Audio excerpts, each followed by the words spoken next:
Thor here, and today I wanted to talk to you about an interesting subject that not a lot of people know of, called an alcohol stove.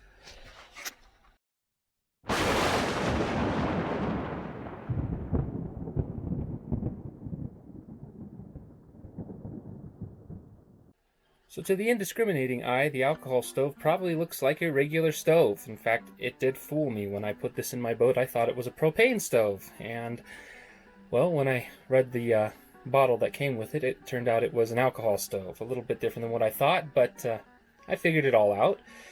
So these aren't as straightforward as you might think. You don't just turn on the fuel and, turn this valve and light the whole thing up and you're good to go. That's not quite how these work.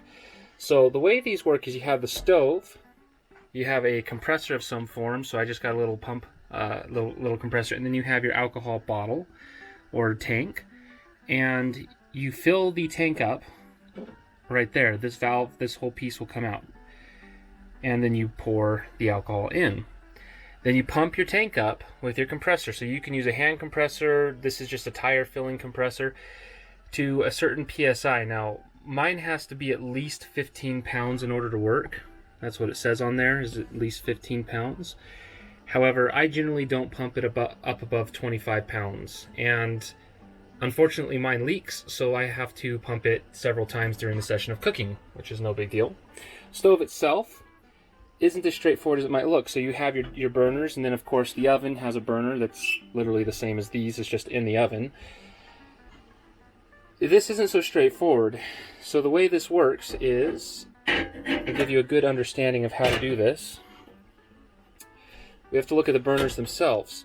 So with most burners, you'll see just a round thing with some holes in it and the flame comes out kind of like a flower or something like that.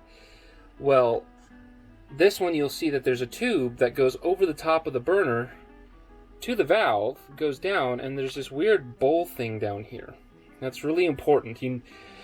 So what happens is the fuel comes in, goes to your valve, and it goes down into this bowl, and there's a cup down here, and the cup is super small. So you don't want fuel flowing into the bowl. There's actually a small cup at the bottom of the bowl, or a small indent at the bottom of the bowl where the fuel goes.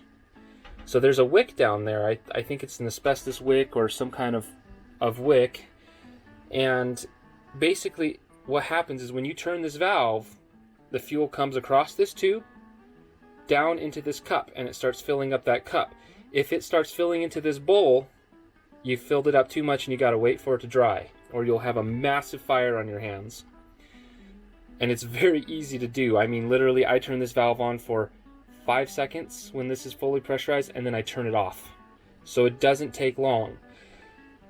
You light this wick, which is down here, so you'll take your lighter basically and you'll stick it down in there, and you'll light that. That'll create a flame that burns inside that cup. And what that does is it gets this hot. It gets this tube hot, and it gets this burner hot. So essentially the alcohol comes in a liquid form, goes down there, you warm up all of this components right here, and it turns it into a vapor, and then it starts to burn just like a regular burner. And I'll show you that and how that works. Again though, if you get alcohol into this cup, you can see it flooding into here, don't light your burner. You've got way too much fuel in it and you will have a massive fire. So let me go ahead and get everything put back together and I'll start up the process. So to start out, first thing you got to do is get your tank up and pressurized. Of course, that's provided you have it full of fuel. I generally only fill my tank about 3/4 of the way.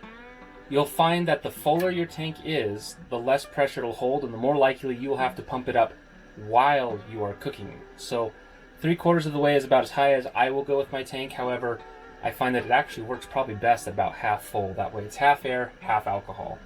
So you go ahead and turn on the compressor, which is unplugged. Well, I gotta get that plugged in though, don't I? So this is the most critical stage. So I've got the fuel turned on, I've got the stove ready to go, filling the alcohol cup for lighting. This is the most critical stage. If you do this wrong, you can have a huge fire on your hands. So you turn the valve on for about 5 seconds. 1, 2, 3, 4, 5. Turn it off. That's it. No more fuel. If you add more than that, you're asking for a fire, a big fire. So then you'll take this and you'll stick it down into the cup and you'll light the cup.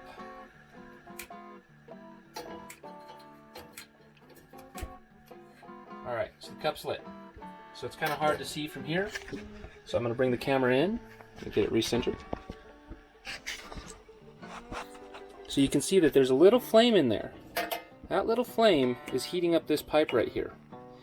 Now sometimes that flame will come up above the stove and it does get quite hot. So you have to wait for it to heat up that pipe. I generally wait about 3 to 4 minutes. But again, that's kind of up to you.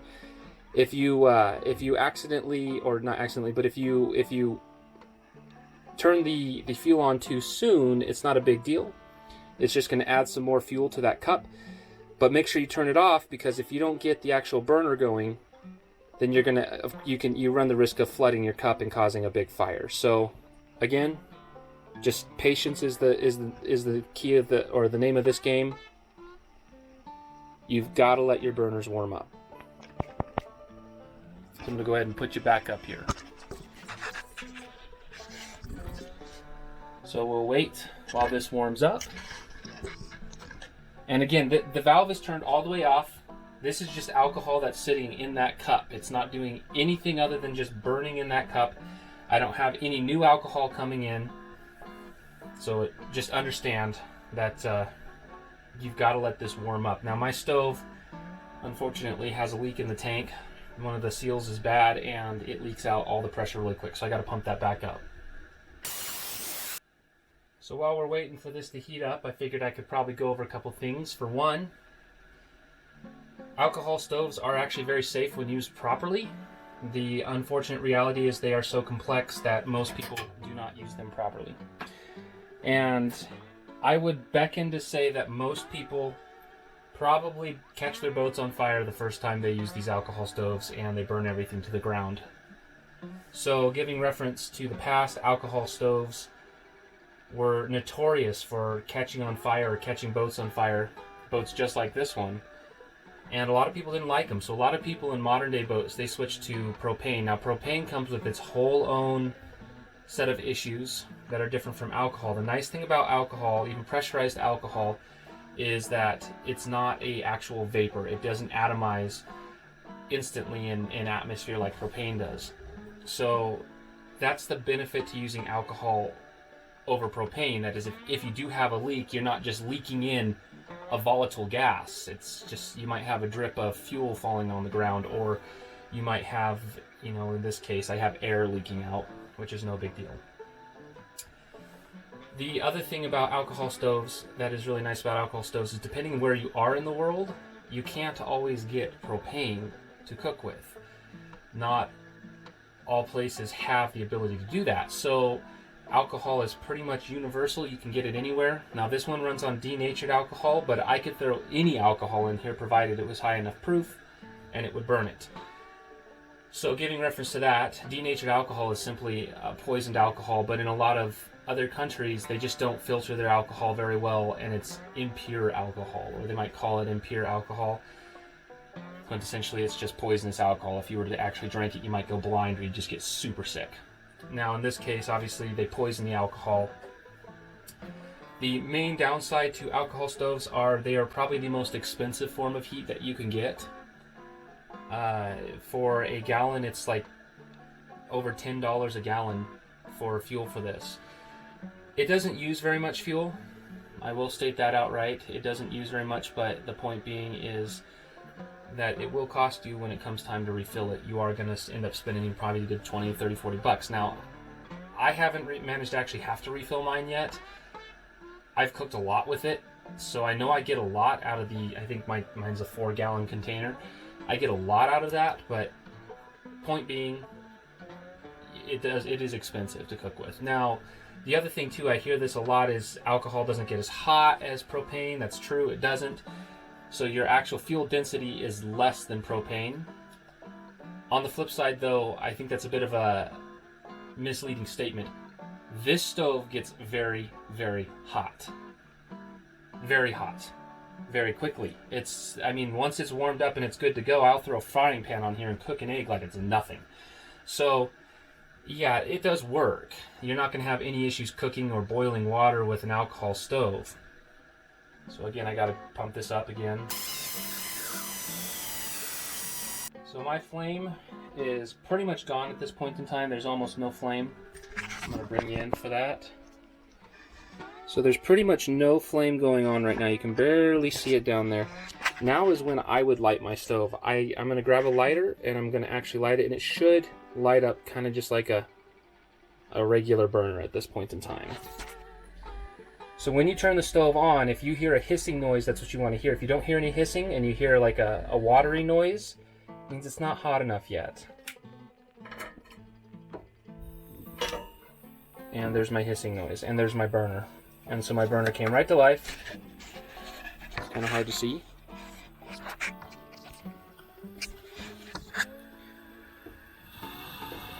So that's the alcohol burner right there. It is very hot.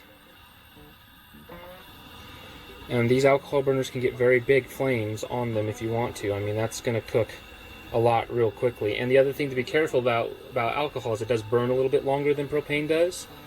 That being the case, watch out for plastic handles, because it'll come up around the sides of your pans and it can melt a plastic handle if you're not paying attention. So I'll throw my little handy dandy frying pan on there. Get that bad boy going. And I can demonstrate actually. Looks like I'm running out of pressure again. You can see it gets pretty hot pretty quickly. So I'm going to go ahead and put you back up on the shelf and I'll show you how it cooks. So cooking with this thing is pretty easy. Again, you got to remember to keep your pressure up. So my pressure's falling down. I'm going to go ahead and flip that switch and keep the pressure up. Normally you don't have to work them as much as I do, except obviously my tank has a leak, but if your tank is working properly, generally you can cook a whole meal without having to refill the actual pressure.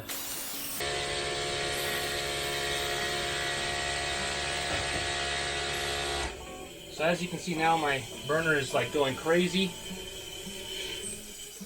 Turn that burner down a little bit. Again, if you have plastic frying pan handles, be really careful about that, because you can get some real big flames on these stoves.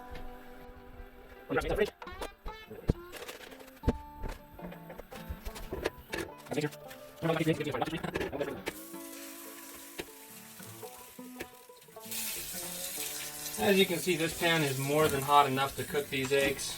I'm not going to have any issue here. I've heard from a lot of people that they have issues with the heat output on these. Obviously mine doesn't have any issue with heat output. So again, I got to keep this pressure up.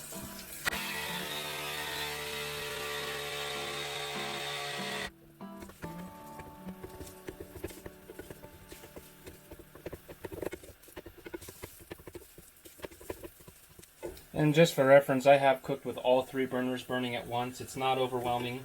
I think, honestly, if my tank held pressure like it's supposed to, which I'll show you why it's not holding pressure. It's just an old gasket I need to replace, but if it held pressure like it was supposed to, this would be a lot easier. It's just that it doesn't. So, just kind of a little bit of a nuisance, but not too bad.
Alright, so when you're done cooking, turning it off is just as simple as turning the switch off. That's all it takes. And remember, not to touch that, that's hot.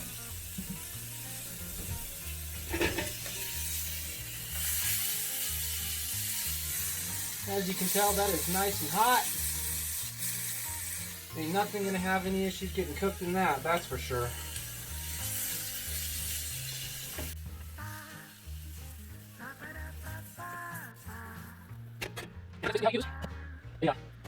Alcohol stove. You clean it just like a regular stove, so there's nothing crazy here. I'm gonna let this cool down. In the meantime, I think it's time that I eat. So that is how you cook on an alcohol stove inside of a boat. As you can see, I've got fish, eggs, and God, what is the name of this thing? I can't believe I forgot the name of it. Bell pepper. There we go. Fish, eggs, bell pepper, all in one go. And it's that easy. It is not hard to cook inside of or cook with a alcohol stove. So for some precaution, I am going to tell people that when you first start this process, understand that your stove could be different than mine. It might have different pressure requirements. You probably should consider modifying that valve a little bit. I turn mine on for 5 seconds at 25 pounds. That's what works for me. But what might work for you is 3 seconds at 25 pounds of pressure. It can be different. I would start out, if you haven't lit an alcohol stove before, I would start out 1 second. Light it, put some fuel in the bowl, light it, see what happens. If there's no flame, turn it on for 2 seconds. Do it again and turn it on for 3 seconds until you get a small, basically pilot light going in there. And keep trying that until you get it right. A lot of people in conventional wisdom will tell you to take your alcohol stove out for the first time. If that's something you can do, by all means take your stove out and light it outside. Pressurized alcohol stoves and boats, again, are very dangerous if you don't know what you're doing. As you've seen, I just cooked this whole meal and I had no problems whatsoever, other than I have a leaky valve that I need to replace. Speaking of which, I will show you that valve.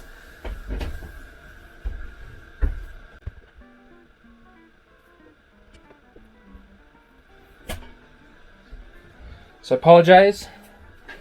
I get my terminology mixed up here. This is the valve right here, this valve stem that the air compressor plugs into. This is the part that needs to be replaced, and then the actual gasket on this needs to be replaced as well. It's completely dried out and rotten because, well, that's what alcohol does to rubber after long enough. So that should explain kind of how that works, and I hope you learned something today. I'm going to enjoy my meal. This is Thor, signing out.